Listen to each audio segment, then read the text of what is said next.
Ainda que eu vi, tinha de muito típico o cheiro sezonático das represas azedas, estagnadas de lamaçal, um tremendal, visto ser proveniente de um manguezal que alagava-se nas terras da usina Santa Teresa. Hoje, por uma desse lamaçal, tange desde os anos 40. A rodoviária 101, a rodoviária quer dizer a rodovia 101, que faz a face lateral da cidade, pelo lado em direção a duas capitais, Recife e João Pessoa. E mais as caudas fétidas esgotadas daquela fábrica de açúcar. E de outra, a Nossa Senhora das Maravilhas, que ali derramavam, vertendo assim um aromático, fétido e azedo, picante a impregnar o ar. Era isso de caráter sucessivamente tradicional, ainda agora passado à memória da cidade, aquele cheiro acre corrosivo. Isso para grandíssimo incômodo e prejuízo salutar à cidade, que por dia e noite e de ano para ano a suportava a estas mais insuportáveis condições sanitárias da nobre cidade, a sempre promover focos doentios, um dispensário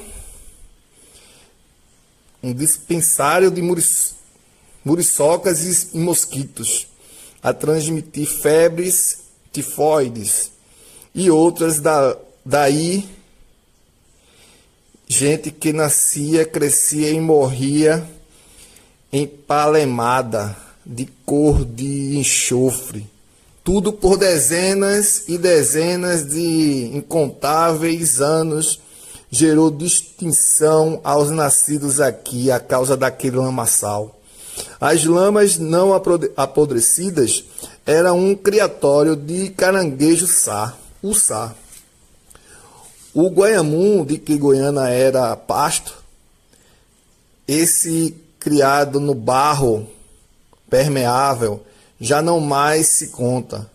Um terreno úmido e quente, dos apropriados ao cultivo de bananas. Junto os dois, sapo e banana, promoveu aos habitantes da terra um epíteto, quando não fosse um nome de guerra.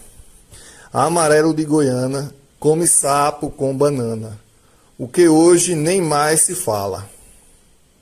Pluviosa toda a região, sempre molhada, de telhados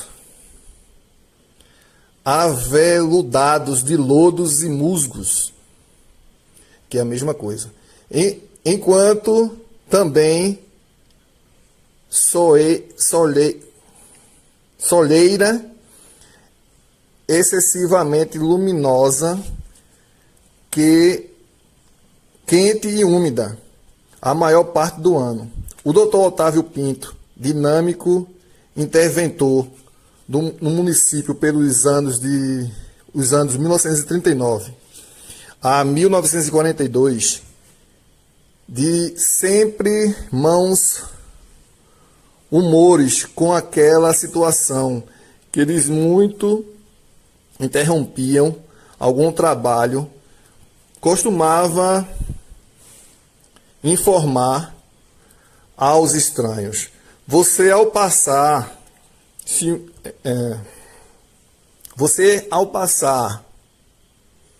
em uma cidade onde estiver chovendo, não carece perguntar: é Goiânia?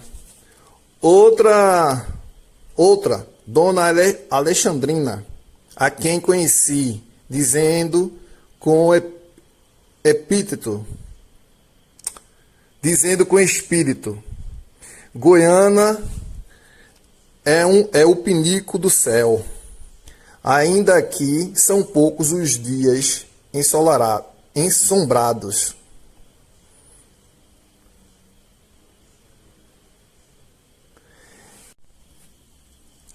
Estes chãos molhados do Vale de Goiânia, geograficamente situada na microrregião da Mata Seca de Pernambuco, quando mesmo sem o chuvoso normal, sempre muito farta de umidade que procede do solo e sobe aos ares, ocasionando, portanto, aumento de evaporação, mormaço e, consequentemente, elevação de temperatura. A dita evapotranspiração, o que faz sempre mantê-la sujeita ao prefixo aba. Só verão abrasa pela transição ao inverno abafa. Após a estação das chuvas é que é melhor suportável. Sofrível, abranda, essa é a minha qualificação. Um inferno, ardente em calorias. Sendo setembro e daí a abril, até abril, tem-se um regime normal de verão. E por estas consequências está-se sujeito a uma anual condenação de insuportável, estafante estação de calor que só os insensíveis admitem sem indignação, nem mal-estares doentios. Passante, este suplício. Vem o inverno sem outras estações de permeio, nascida em circunstâncias e objetivos especiais, fabricar açúcar. Valia-se o tempo do sistema sesmarias concedidas a quem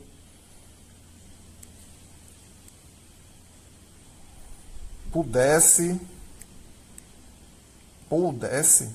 de condição de cultivá-las, por aquela conquista ocupar as terras ainda não buscadas. E nesse cultivo igualmente investindo na atividade e nos precalços da invasão dos índios nativos.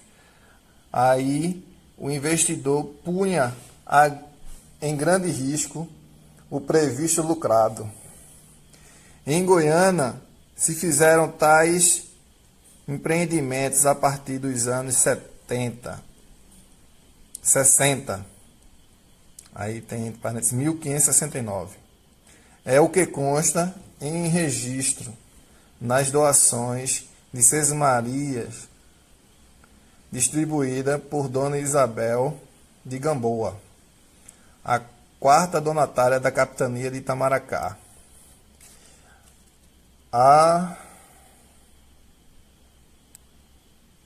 Deve ser José Dourado Andrade Fernandes Velasquez, Diogo Dias, Miguel Álvares de Paiva, Simão,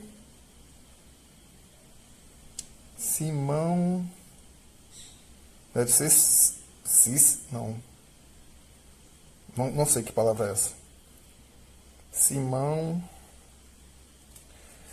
são os que se encontram em registro histórico, fazendo sempre por não se distanciarem as fábricas de açúcar dos portos de embarque, fabriqueiros de açúcar, de Del Rey, todos ilustres personas, homens vindos de Portugal, povo eminentemente rural, gente que procedia com grande zelo pelo serviço da colonização, particularmente ao que favorecia a cultura e o povoamento em rendimentos à coroa, ocupados todos ao serviço de Deus e meu, como determinavam os senhores reis.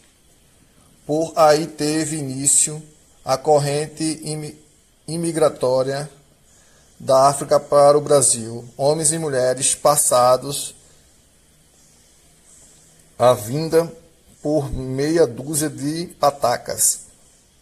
Esses infelizes transportados, trazendo para a semente do trabalho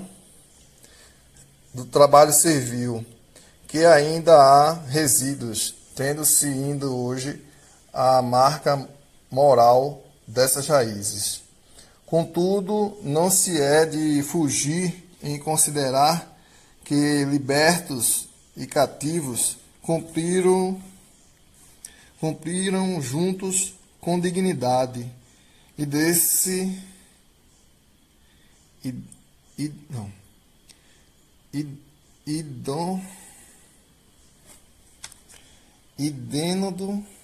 denodo com os deveres de prosperar os territórios brasileiros, mesmo assinalados de reprováveis desvirtudes. A África, a escravidão também era prática comum. Entre os aborígenes também se faziam escravos. Daqui, sabendo-se ainda de um sistema circunstanciado de fabricação por força de recursos híbridos que impunham fixar as fábricas próximo aos rios por onde montavam os engenhos de água. Eram esses os práticos e chamados engenhos de água. Quando somente a partir de 1913 a máquina a vapor fez surtir um novo desenvolvimento técnico, porque os engenhos movidos a água ou força animal eram de rendimento inferior.